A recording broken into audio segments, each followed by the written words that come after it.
Hello everybody and welcome to Talented Bitches Radio. I am Mel from talentedbitches.com and I am here today with Jeff Barber from Sonic Boom Records and Get Well Bar in Toronto, Canada.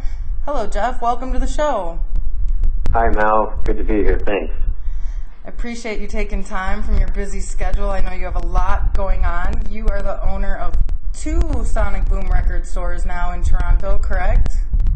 That's right, yeah. We opened up the second location about a year ago. And then, and you just had your grand opening for your bar last weekend. Yeah, that's right. We opened up last weekend after working on it for a couple of months. It feels great to have it open. Well, the main reason that I put you on the Talented Bitches radio show is because the thing that impresses me the most about you, well, many things impress me the most about you, but is your ability to take a business from the ground up, and not only from the ground up, but to do a record store, taking a business that raw, it has all of its challenges, but then to face all the changing technology in that business and still have it thrive. So if you wouldn't mind, I'd like to go through the story of how you got those businesses up and running and thriving. So let's start at the beginning.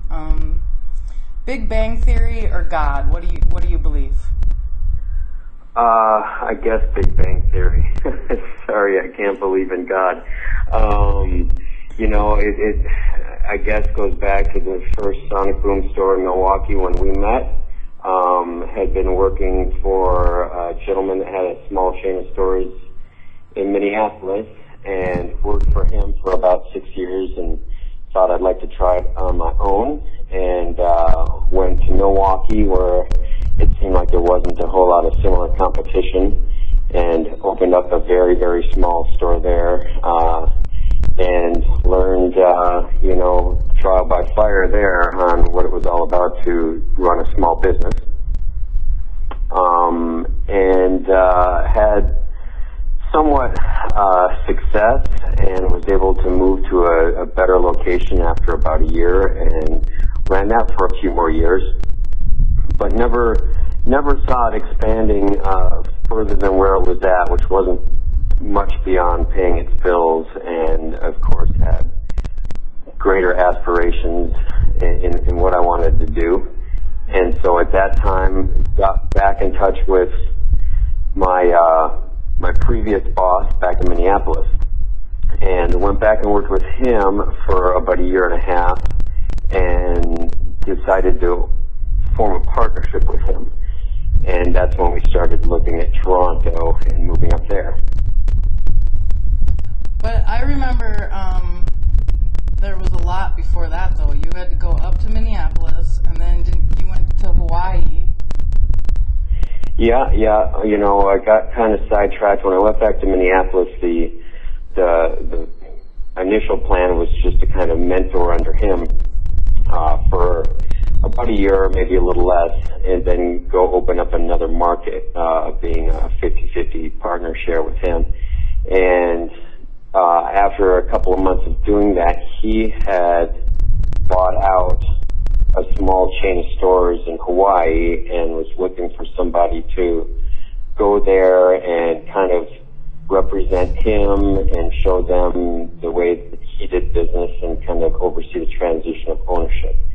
So ended up doing that for him and going out to Hawaii for a few months, which was invaluable experience as we went through the transfer of ownership, looked for a new location to open up another location while we were there, so got a lot of experience on dealing with looking for locations and dealing with signing leases and that kind of stuff. And so, like I said, did that for several months until everything was kind of in place, and could have stayed out there, I suppose. It was tempting and managed the stores out there, but my ultimate goal was to be an owner, and in this case, a half owner of a corporation. So came back to Minneapolis and continued on for another year, I guess, and started looking for a market to open the store. And that's when I visited Toronto and really fell in love with the city and seemed like a good fit for what we wanted to do, and found a great location. The other market I was looking at was San Diego, and I had an agent out there looking for a location there at the same time, but didn't quite have the vibe that I was really jazzed on as far as Toronto did. So when the location in Toronto opened up, I jumped on that. It was a great space and a good location, 10,000 square feet, so plenty of sales floor that we needed to do what I wanted to do, and did that, and it was, much more successful than I had ever thought. Well, you had worked at the record store. What's the name of the record store originally in Minneapolis that you worked at? Yeah, that was Cheapo Records. Cheapo. Now, you worked there in high school, right? No, I worked there after I dropped out of college. I had an illustrious career in Burger King during high school. And then it was when I was in university in Tennessee and not really knowing what I wanted to do, and ultimately dropping out of school there and wanting to backpack around Europe. So moved back to Minneapolis to save some money. Found a job at a record store because I had no idea what to do, and just enjoyed that environment and music. And so got a job there and went to Europe and traveled for a while, and then came back and continued working there. So, I started there after I dropped out of university. Okay, and all this is after you were an astronaut at age 8, right? After an astronaut where? After you were an astronaut at age 8, is that correct? That's right. I have that in my notes. Yeah. That you were an astronaut. Is that? Yeah, that's not in all the bios that are out there, but it is true. It's mostly undercover operation, but I was the world's youngest astronaut. I knew when I wrote that was correct. Yeah. One thing that was always really impressive, and I think Milwaukee is what it is, but you definitely had one of the most successful stores there. And the reason that you did have that was because you have such a wide range of interest in music, and you knew so much about music. And have you always been like that, or is that what kind of keeps your passion going for the business, or? Well, kind of working at a record store, you can't help but learn insane amount about music. You're surrounded by it. Everybody that you work with is talking about it all the time. So, I had a decent knowledge of music. I've gone on to employ many people that have much vaster knowledge than I do. But kind of what you said on the first part of that the store, both in Milwaukee and here, has carried pretty much every type of music under the sun. We don't try and have a niche store and focus on certain categories and eliminate and isolate certain customers. We sell everything, we buy everything, both new and used. We've never, excluded any format, CDs, LPs, DVDs, cassettes, 8-track tapes, so kind of making it a spot where anybody can go and find something for them. And I think that's a huge part of the reason that it has been successful, especially over the last 10, 15 years, where 80% of the retail record stores out there have gone out of business. Yeah, can you talk a little bit about that, and what has been the difference between you being able to survive and other people struggling or not making it? Sure. Yeah, I don't know all of it. I guess there's been a lot of fortunate aspects about it, but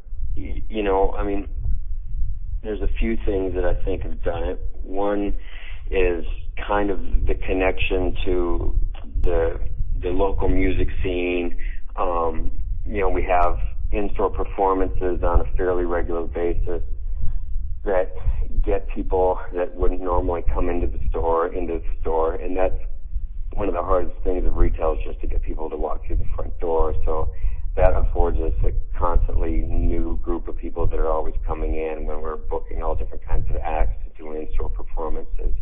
So I think that's been very beneficial. The fact that we do carry all different formats and all different styles of music, I think, has helped tremendously.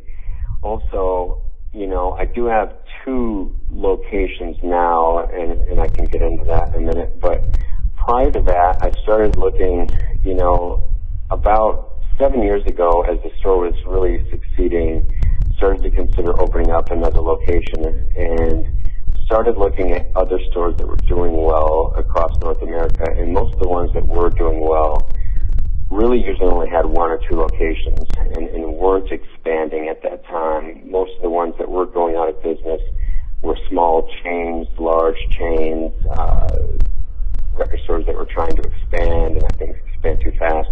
And the one location, which I said was very large, over 10,000 square feet, and doing quite well, and at that time and for the following 7 or so years, felt it was really important just to focus on it and make it the best store it could be.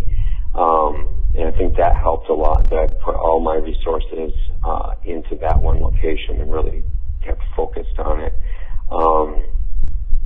What else that might have helped us stay in business over the competition is just trying to make the store entertaining to shop in. I used to go into many record stores that were so disorganized, that were difficult to find what you're looking for. The staff wasn't fun and not approachable. Aesthetically, it wasn't good. It wasn't good looking. And as the industry was starting to do poorly, it was because of 2 things. One, from downloading, and the other from just simply buying CDs but doing it online rather than in a brick and mortar store.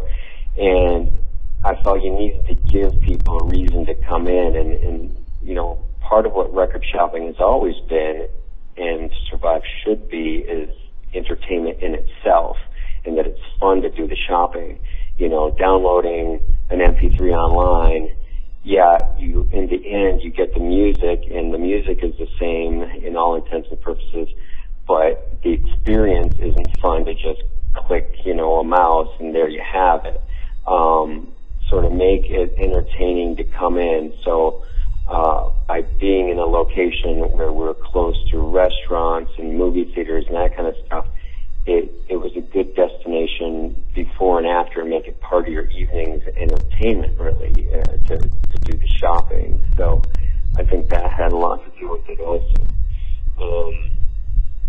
If you fast forward to a year ago, when I did open up a new location, that stemmed out of 2 things. For one, that there was this resurgence of vinyl, and I should state that we probably would be out of business if it wasn't for that.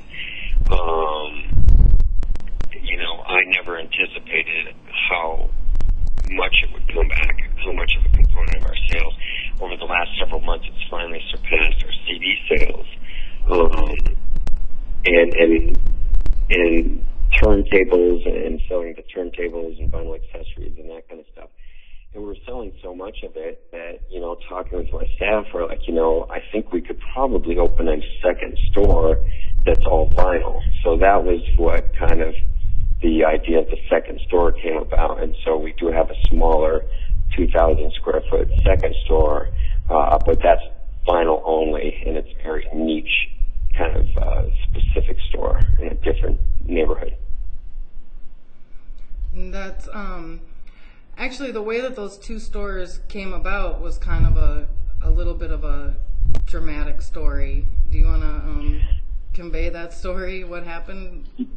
Yeah, sure. And I guess you're right. Part of the impetus of opening the second store, besides the fact that vinyl was selling so well, was that I was losing my lease in our original location that I'd been in for 11 years, and it was an extremely frustrating, extremely emotional situation for me. I lived upstairs.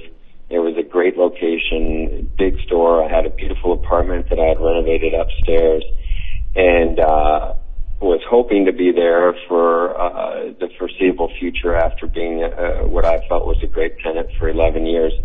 And unbeknownst to us, as our lease was coming up, my landlord was not being very forthcoming with the information on what was happening with the building.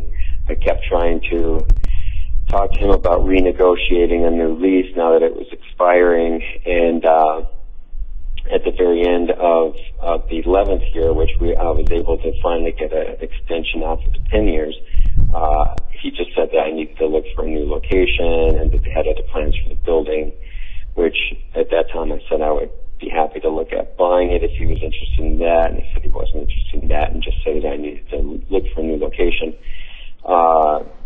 Soon thereafter, as I started looking for a new location, and I had already somewhat actively been doing it because I wasn't sure where we were going with it, I came to find out that a dollar store was moving in and that they were going to renovate, and that this large dollar store chain in Canada was going to be taking over, and that was a little kick in the pants in the whole frustrating situation. But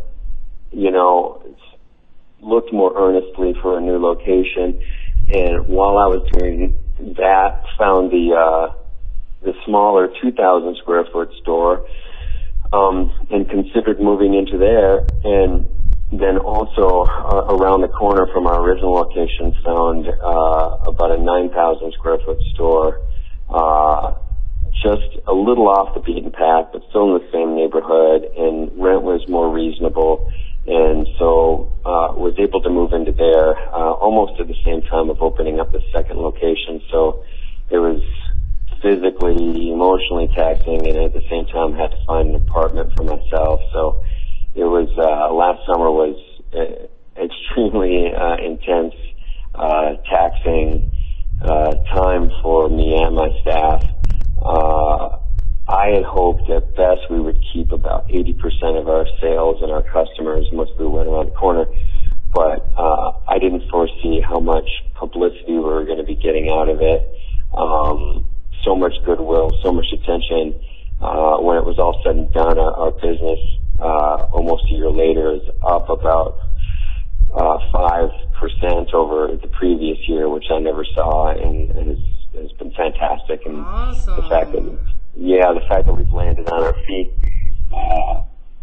both financially has been great, and just out of personal pride that we didn't end up just being the beginning of the end when we were forced to move was a great feeling. Dude, you always do it though, that's what I've always been just so proud of you. I mean, in Milwaukee, do you remember you were eating butter sandwiches, busting your butt, getting it done? You know what I mean? You always find a way. I think you don't give yourself enough credit, Well, thanks, Mel. I appreciate it. The times in Milwaukee were tough, for sure, and kind of sticking by that adage of just continuing to work hard, and hopefully things will work out. And one thing that I think I've done very well here is put together a great staff and surround myself with great people to where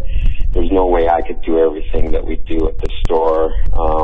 It's way too big of an operation, and I've been very good at delegating, and I think very good at finding the right people to delegate the jobs to that can take pride in what they're doing and treat them well. And of course, if they're treated well, they end up treating you well. So that's, I think, key to running a good business for sure. Oh, absolutely. You've put all those pieces in place, even backtracking a lot, but I didn't want to interrupt you, but even what you were saying with the atmosphere, I wanted to talk a little bit about how your displays on Bloor Street. I mean, they were basically like these great art installations. And can you tell me a little bit about like how you were even doing that yourself in Milwaukee? But did you start to have like professional artists coming in and doing those on Bloor Street, or? Yeah, well, that ended up being I don't know if I'd say that a huge part of our success, but certainly has helped us gain a lot of attention and awareness, and we've had a lot of articles written about our window displays and our visual displays inside the store as well. And what I was doing in Milwaukee, I'm not an artist. It was nothing special, but knew it was important. Always, just had fascination with old school window displays and places that did it well, and I just think it's a good part of the pride of the business, and it adds to the ambiance of the neighborhood. And on Bloor Street or in Toronto here, I found myself with, I guess it was almost 60 linear feet of window space on one of the busier streets in the city, and knew how valuable that was as advertising space, really, and to generate interest in the store. And hired a few people. Often was just having some of my employees that took interest do some displays. Occasionally hired somebody to do displays. And then just by chance, one of my employees, Tim Oakley, decided, hey, do you mind if I try a display? And really took to it.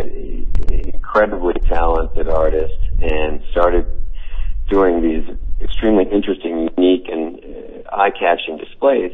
And the more we got feedback from it, the more I saw how valuable it was and fun it was, and basically, within reason, kind of gave him an open budget to just, go crazy and make the most wild, unique, interesting displays he could. And so he started flourishing, not really having anything holding him back to just, get as creative as he could. And it just kind of steamrolled from there. Fortunately, the new location has plenty of street frontage also. So we've continued with that, and the new location has that as well. Yeah, those are great. And you've got some pictures of them on your webpage, sonicboommusic.com, is that right? Yep, that's right, sonicboommusic.com. Okay. The other thing I want to be sure that we get to is, since I've known you, you have talked about wanting to own a bar, and I'm so excited that that's finally come true for you. Tell me about that. Yeah. How did that happen? Sure. What's going on? Well, I don't know. It's all still kind of sinking in that it's actually open now. I have talked about it as kind of a pipe dream, for 30 years almost. And then about 2 years ago, started to look at it as an actual possibility of something to do. I think out of the idea that as successful as the record stores have been, still kind of wanting to branch out in what I do and what companies I'm involved with and that kind of stuff. So about 2 years ago, started looking for some business partners to do it with and to look for a location to do it.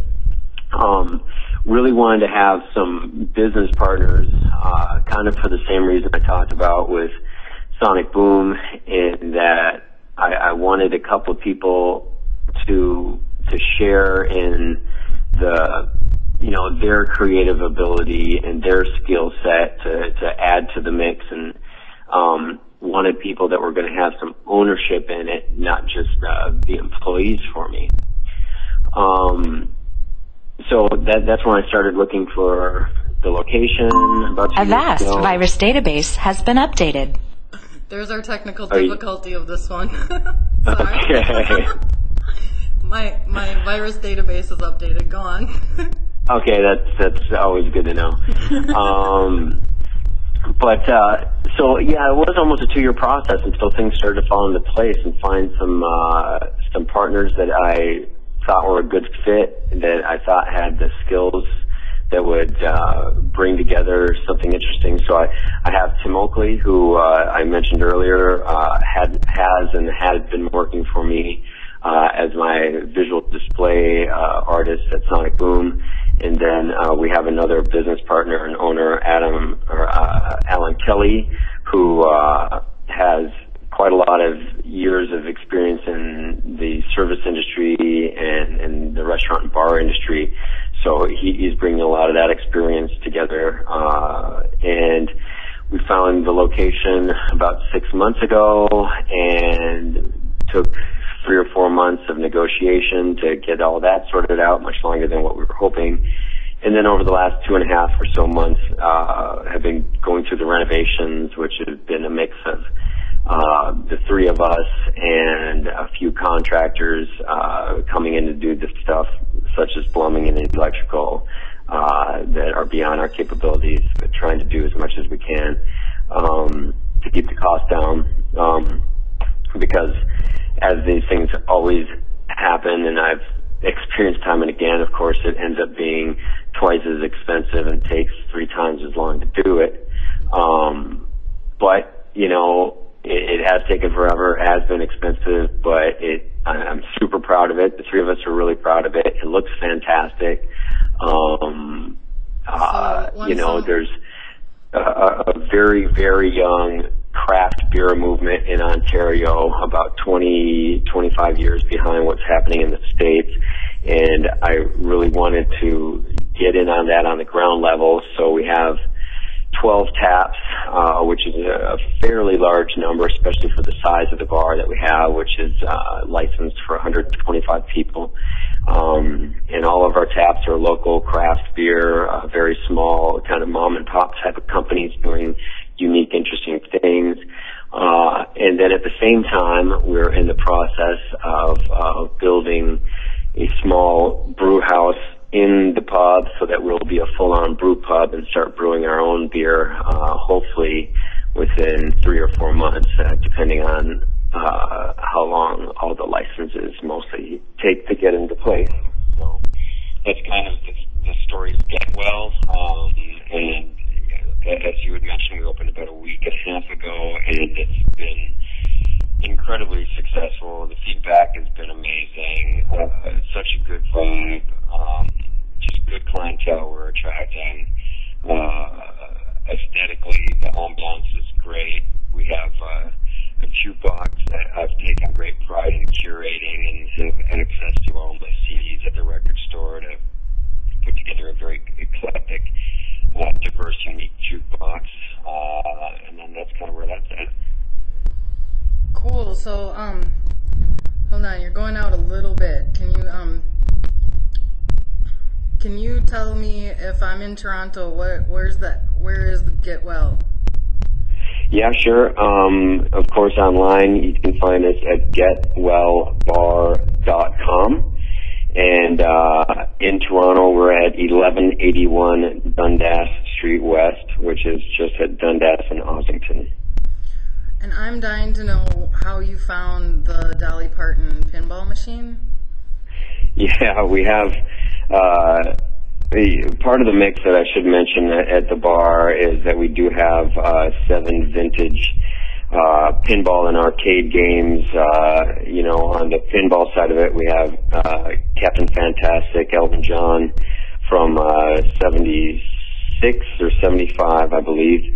And the Dolly Parton that we have is from 76 or 77.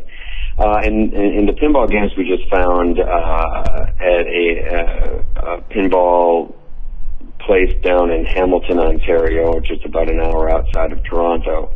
And then we have 5 early to mid-'80s arcade games, anything from Centipede and Pac-Man to Asteroids and Dig Dug and that kind of stuff.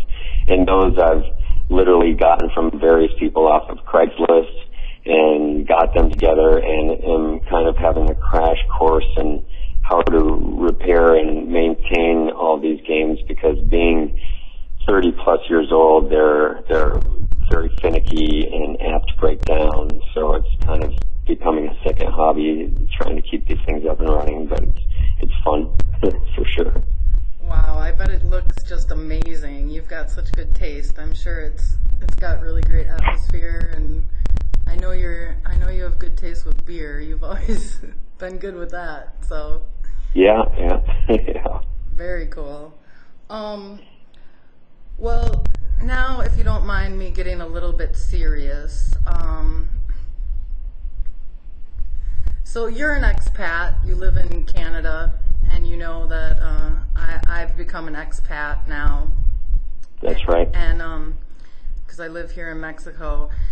One of the things, obviously, I deal with on a daily basis is language challenges. Have you had a lot of challenges with the language in Canada? Are you having trouble picking up Canadian? Yeah, well, it can be very difficult at times to weed through the A's and for sure's and you knows and all of that kind of stuff. Yeah, I'm getting by just fine. Thank you for your concern. I've been taking courses and slowly starting to figure it all out. You have? I've actually met a few Canadians, and I learned, I don't know if you've heard these phrases, that when they're happy, they're tickled, and when they're upset, they're choked. I actually haven't heard that. I'm sure there's a lot of local colloquialisms out there. It's a big country, but I haven't heard those. I'll keep an ear out for it. Well, I'm glad I could help you with your Canadian, Jeff. I'm glad I could. Thank you. I'll make notes of those. Now, is it safe to drink the water in Canada? I'm finding it definitely safe to drink the water in Canada. Really? How about in Mexico? No, it's not. Okay. Okay. Wow. Okay. So we learned a little bit. You can drink the water. Okay. I heard that Mounties look really cool but have no sense of humor. What is your experience with Mounties? I think you've heard right on. They do look really cool and have no sense of humor, and wouldn't want to cross paths with them if I didn't have to. One question for you, being an expat, is have you registered for the upcoming presidential election? Not yet. But I will. Okay, well, you better get on that. Okay. I go to the embassy, I take it? No, you can do it online. Just Google and you'll figure it out. Okay. If not, I'll send you a link. Okay. Well, we could put it up on Talented Bitches for all the expats in Canada that can drink the water. That's right. And all the expats in Mexico drinking the beer because we can't drink the water. Yeah. All right. Well, Jeff, before you go, give us the addresses of your two stores. The addresses of the two stores? Yes. Yeah, sure. Our main store is at 782 Bathurst Street. That's in the Annex neighborhood of Toronto at Bloor and Bathurst. And our second location, which is the vinyl location, is in Kensington Market neighborhood of Toronto, and that's at 201 Augusta Street. And again, they can be, all the information can be found at sonicboommusic.com. So it's pretty easy to check us out, and we're open 10 a.m. to midnight every day but Christmas. All right. Well, Jeff, it's always a pleasure to talk to you. I'm so proud of you, man. You're one of those people that took practically just an idea and a dream and made it into something great, and I'm always so proud of you. Proud to call you my friend, and thanks for spending this time with me. Thank you so much, Mel. It's great to catch up and great to spend time with you and your listeners, and so proud of you as well. You've taken just as much of a risk in moving to a wonderful country and having to figure out all the ins and outs, and I've been very, very amazed and proud of in watching you accomplish all that too. Aww, I gotta do the warm fuzzy music now. All right. And cue the warm fuzzy music. and cut.